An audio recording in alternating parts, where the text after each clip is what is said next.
What is up, White Shorts Meisters? I am Gadget Man X, and we are here at the Duluth uh, Bushy Rouge Championship. Championship Series. I almost said Springfest, but it's Championship Series now. It's crazy.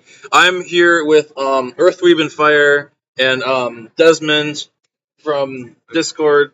Um, we're gonna show off in a couple of videos some custom deck techs we were doing. We all scrubbed out, so we did the free fight event with our custom sets. Nobody gave a shit. It was a good time.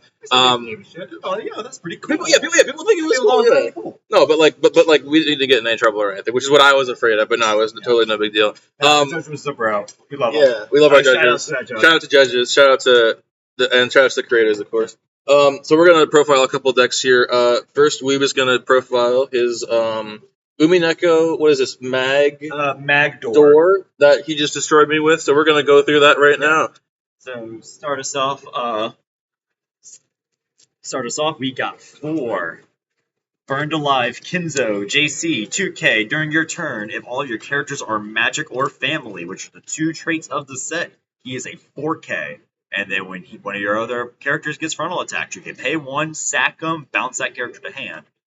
This is kind of we're mainly running this because it's a good blue plussing profile, though it does have implications on some of our cards like our drop searchers and one of our other level 0s, which we will get to later. Speaking of the drop searcher, we have another Kinzo, Desire Kinzo, 2K. You have 3 or more. If you have 3 or less cards in stock, it becomes a 3/5 and on play drop search for magic or family. So again, like early turns, like you're going second, turn 0, woo, play a Desire Kinzo, play a Burned Alive Kinzo. You got a 3/5 and a 4K. You're killing pretty much anything they have on their field. And then you got 2 stock. You can spend 1 to bounce your Kinzo to hand, and then the next stock to replay Kinzo and search your deck for something. This is just a 3K drop search, right? It's a 3/5 drop So search. it's sort of similar play pattern you would see in Avatar, where they'd have the JC and the Yeah. 3K drop search, right? Yep, exactly. Oh yeah, cool. I like it. Yeah. We also have, for more blue, we have Decent Witch Burnt Castel. She is a 500 bomb bottom deck, and she's also when she's reversed, top check 3 for a climax. And then if you grab a card, you can discard any card from your hand. So it really just helps us get into our climaxes because we have a very selective level 1 game plan, and just nice for some consistency. Card puts in work. Yeah, the card is pretty good. Good cards are good. Who would have thought? Speaking of good cards that are good, we have Creator Claire. On play, pay 1, clock yourself, search your deck for level 1 or lower card, and or a character, put into your hand. When one of your other traded characters attacks, she gets 15, maxing out at 3/5 if she's the last attacker. Really good implications with our level 1 combo, because our combo can give an effect to any of our front row characters. So you want big beaters? Yeah, you do want big beaters. Yeah. All right. We have Demon Butler Renove. He is a salvage brainstormer. Tap self rest mill 4 for each climax, salvage a character. And he's also, when you play a climax, you can discard a card and draw a card. That first effect doesn't really come up a whole lot in this deck. We mostly run this brainstormer because we have a lot of deck access and not a whole lot of waiting room access. It is also a really good red fix because we are running a red level 3. For our one of text for the level 0 line, we have 1 untrustworthy husband Rudolph. He is a climax swapper, and whenever he attacks and damage he is dealing to your opponent is canceled, you can send him to stock. So climax swapper is always something you want to have, and getting extra stock because we have a very expensive finisher is always going to be good.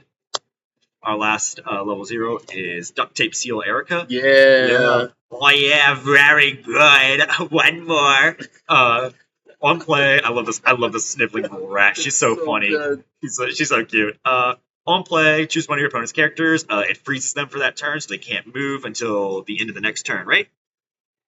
End of your opponent's next turn, yep. So it'll not only will stop runners, it'll just, if your opponent stands by something on the back row, you can just have it leave there. Any card that tries to go to memory as well, right? No, just possession. Just nothing. No. Okay, yeah. She doesn't deny anything moving to memory. And then also, you can, once you use that effect, you can ditch a card, send it to the bottom of the deck, search your deck for any traded character, add it to hand, and shuffle. So really good, just like tech piece to either stun something, useful level 0s against runners, standby decks, whatever. And once you're done using that effect, you can remove it from your field so you don't feel bad about having a small little shitter on your field. later on in the game. I think when we were playing, the card that put in the most work for you probably was the this one, right? If I hit any of them, yeah, I would have put in more. But out of like the out of the 6 times out of the 2 games I played with this, like the 6 or 7 times I played, I resolved the effect. I think I only hit twice. It's a bomb. It, Yeah, it it's a outs cer- it bomb. outs Yeah. certain cards. I think that's what's good about it. Yeah. So like, Moving on to level 1s, we have Popcorn Addiction Lambda Delta. When a climax is placed in the climax area, she gains the following fact until end of turn. When she reverses a character, you choose a family or magic character from your waiting room, put it to stock. So just more stock generation for our expensive finisher. And whenever another family or magic character attacks, she gains 15. So again, whenever things attack, she gets bigger. So this is a good target for our level 1 combo to stack everything on, because we can stack our combo effect on one character. Issue is she is off color, so if you are at 7 or at 1-0, you're stuck between either playing blue and playing your combo or playing Lambda Delta. Speaking of our combo, we have Prime Detective Erica. When she attacks, she gives something 15 till end of turn, so she can pump power anywhere on the field. And Climax Combo, she can give anywhere on the field on reverse search. So you can really get away with running a lot of weird one-of tech pieces like these, just because you always have the selectivity of anything you want as long as you combo. So let's say you have 2 detectives and Lambda Delta, and you combo with the Magnify trigger, which is a 1k 1 soul, and on trigger, search your deck for a character who is equal to your level +1, add it to your hand, and shuffle your deck. So if you have this ideal kind of board setup, you'll have 5 pump for 3k, so 8k, 9-5, 9-5 attack, and now you not only get 2 searches off of it, you also get a stock off of it too. seems good. I noticed this when I was playing JoJo today. If you don't have enough red to get these sort of auxiliary level ones out, you do have to be careful. But you may end up leveling one of them. Yeah. If you have a question about Magnify Trigger, go watch Umineko Yellow Set review on the channel. We go over it in pretty good detail, but the trigger is cracked, I would say, since we both got to play it against each other. Yeah. We both have some experience with Magnify now, Yeah, so we know, it's cool. kind of know how it works. It's really cool. Definitely not broken, for sure. It's fair. All right. Moving on to level 2s, we have 2 Open Challenges Battler. He is a level assist for all of your magic or family characters, and he also has the ability to pay 2, rest him, and bounce a character. It's going to be really good for our finisher because it requires your opponent's entire field to be either reverse or non-existent.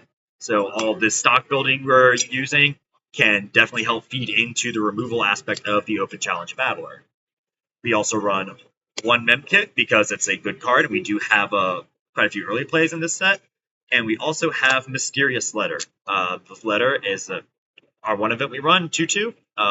When you play it, you put all your opponent's characters into their memory, and they put all the character, and you choose all the new spots those characters are going to go. So to board rearrange, it can definitely help if your opponent has like a massive field with a bunch of continuous effects that they gain from the last turn. It removes all of them. It also puts 2 shaders from the back row and the front row, which really helps your finisher. And overall, it's just kind of a good disruption tool. Moving on to level 3s, we have our first early play, Chief Inquisitor Delanor, full field early play. During your turn, you have 4 more. If you have a full field, she gains 2/5, so she becomes 11/5. And on reverse, you can send something to memory and on play heal. And then our other early play is Witch of 1998, Anji Beatrice. If your waiting room has 2 or less climaxes, she gets -1 level. During your turn, for all your characters are family or magic, she gains 2k. And on play, you can heal. So we have 2 different flavors of early play that both heal to help us stabilize a little bit. This one gets bigger and has removal. This one kind of just sits a little bit bigger defensively and doesn't need a full field condition to even get the big power. So you kind of it's higher risk, higher reward essentially. This one's just more of a vanilla and also just helps us with our red fix. Continuing on to level 3s, we have Witch of Certainty Lambda Delta. She is a stock swap. So 3-2 on play, pay 1 stock swap, and then on play, if you have a full field, you can choose a family or magic character in your waiting room, put into your stock, That card has not come up yet, but that card is in theory very. In theory, it's very good because it's essentially just a 3/2 vanilla body because she refunds her own effect. She's also completely unhinged. Yeah. We stand. Yes, you might. She is definitely not my favorite witch. Oh, She is stupid, and that's pretty nice. Speaking of stupid girls, here's a Beatrice and Battler. Both of them stupid, both of them girls. During 9/5 on play heal. During your turn, they gain 500 for each of your other family magic characters. And climax combo. At the start of the encore step, pay 2, ditch 2 family or magic characters. If you have I'm Never Letting Go, which is the door in your climax area, this is in your front row, and all your opponent's characters are reversed or non-existent, you burn 2 twice. So that gives us a lot of reach. The biggest issue is if you want to triple this, you would need to spend 6 stock to play all 3 of them.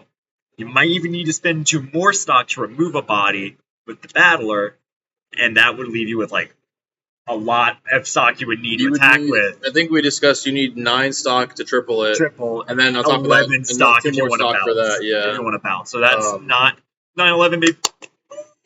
I think when you 9 played to 11 stock I think to you triple. played it was you had like 6 stock, so you were able to field 2. Yeah, I was able to field 2. And then just play kind of an empty third lane, and then you got to burn 2, I think 4 times straight against me. Yeah. Yeah, it was pretty wild. Yeah, it's a pretty good finisher. We knew it was going to be good when we reviewed it in the set, but actually seeing it in real life and what the deck has, it's definitely a very, very good finisher. Yeah. And something you would try to play through for sure. Yeah. So this Magdor Umineko, this would be kind of just kind of like a standard 1K1 list, kind of not vanilla, but like this is like your good stuff pile deck, essentially. Sure. You're not doing wacky like minus power shenanigans, or you're playing 10 of the same event, or this is like your bread and butter funny C-Cat deck. Pile of good cards, try things. This is your C-Cat. This is your funny C-Cat deck. And yeah, it's pretty cool. So are we cutting, or do you want me to just like mic? No, you're good. I was gonna say, where is this set public for people to download, or not yet? I'm currently bug testing it right now, so it will be downloadable soon. Yeah. So it's on the sim right now, right? Not right now. No, not yet. Okay. But before I release it to the public, that's what I'm doing. I'm debugging it right now for the sim. That's awesome. Like the biggest issue right now is the event deck. Yeah. Because I'm having issues trying to program getting the act effect to work from the graveyard. Right. Yeah, I get that. Where can people find you? You can find me on my YouTube channel, Earth, Weeb, and Fire, where I talk about Bochi the Rock a lot, and I may or may not also be working on a video at this time talking about custom cards, which is really cool. Whoa, that's it. Yeah, it's like I'm invested in this neat little hobby. So yeah, check out for that video later rather than sooner, probably. All right. Thank you, Weeb, for sharing your deck. And thank you, everybody, for tuning in. We'll see you in the next one.